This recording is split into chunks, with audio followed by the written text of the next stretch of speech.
Olá, amantes da justiça divina, bem-aventurados que têm fome e sede de justiça, porque serão saciados. Meus amigos, andarilhos do caminho estreito.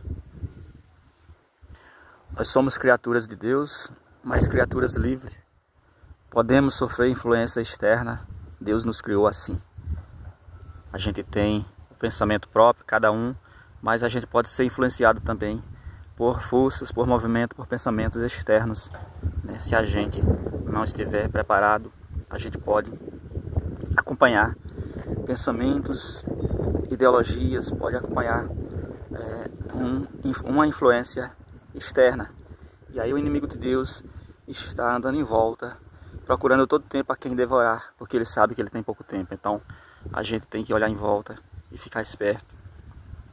Mas olhar em volta não para ter medo, porque só Deus é quem pode nos livrar, mas para observar, para perceber. A Bíblia fala, examinai tudo e retei o que é bom.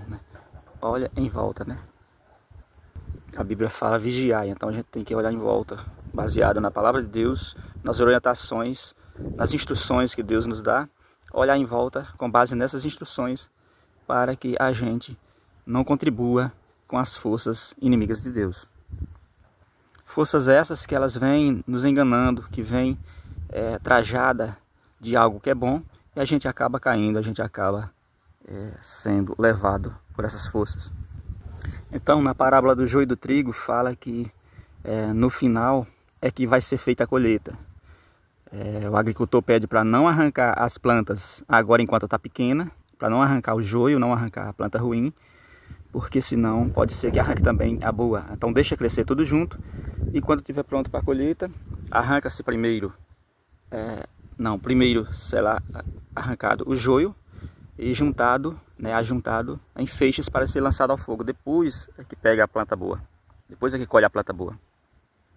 Então quando a gente vê um movimento de pessoas sendo ajuntada por uma força, pessoas que se juntam em grupo, disso, grupo daquilo, olhar para ver se não são esses feixes, porque isso vai acontecer no final dos tempos. As pessoas vão estar juntadas em feixes, em grupo, num grupo de pessoas, num grupo de criaturas, para ser lançada ao fogo. Não sei se depois de colher o trigo, mas a Bíblia fala apenas que primeiro será arrancado e juntado e colhido em feixes o joio, a semente ruim, para ser lançado ao fogo. E só depois é que será colhido a semente boa, porque aí ela já está pura. E porque quando estiver pronto para a colheita, já está também mais definido, já sabe qual é o joio e qual é o trigo, porque agora o joio e o trigo estão muito parecidos. O joio está imitando o trigo, o joio está enganando. O joio vem trajado de coisas boas, atrativas, muitas vezes algo que é bom aos nossos olhos, para Deus não vai agradar. Então vamos ver o que é bom, Muitas vezes as pessoas dizem, vou procurar aquela igreja porque lá a gente tem sucesso na vida, a gente tem sucesso financeiro, a gente contribui para ajudar na igreja com essa parte, mas quando vem a colheita a gente ganha muito mais, a gente tem prosperidade. E não é isso que Deus promete. Ele vem para a igreja, a palavra de Deus, Deus requer da igreja que a igreja observe a sua palavra e mude de coração, mude de caminho, se arrependa e volte. Deus, a preocupação dele é que a gente não se engane, que a gente não fique imaginando que tudo é maravilha, que a gente vai ter uma salvação ainda nessa vida, com a força humana, com a ciência. Não é, eles vão vir prometendo tudo isso, vai vir prometendo uma vida boa, prosperidade, a ciência vai resolver os problemas das doenças, da fome, da guerra, Os próprios homens essas promessas vão vir, falando que é o homem quem vai fazer isso, mas não é. É apenas o reino do céu quem vai trazer a prosperidade para as pessoas. Nem o governo, nem ninguém não vai resolver os problemas que a gente tem atuais. Nem da desigualdade, nem da fome, nem de nada. Mas essas pessoas vão vir prometendo isso para nos enganar, para nos juntar em feixes, E também tem igrejas que falam, tem igreja que fala para os seguidores, para os fiéis, que Deus vai salvar todo mundo, que Deus está aqui mesmo, Deus está em nós e Ele vai salvar, porque Ele é bom.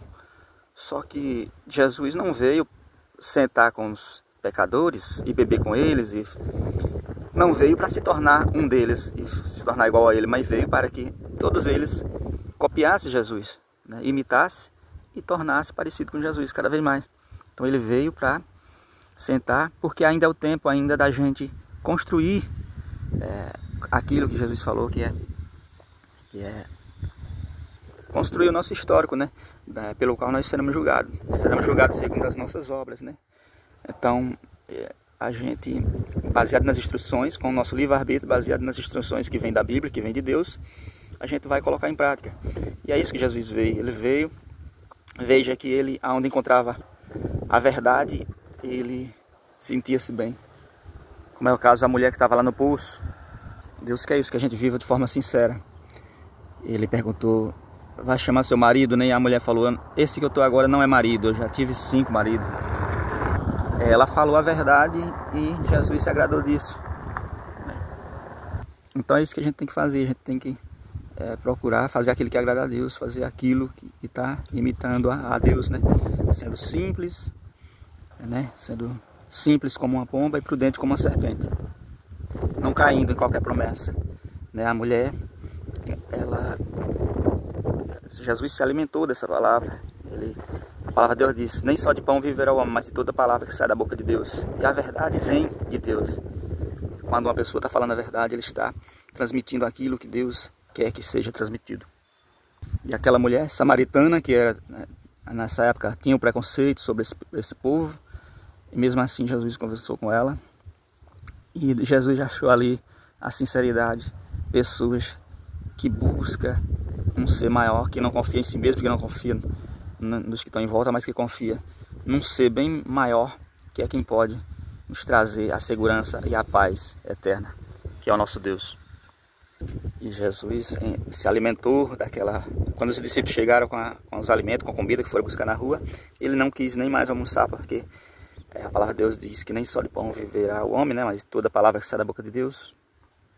Quando fala o pão nosso de cada dia nos dai hoje, esse pão é a verdade, é a própria força de Deus, né? Nos alimentando. Deus, Jesus fala para os discípulos, né? Que se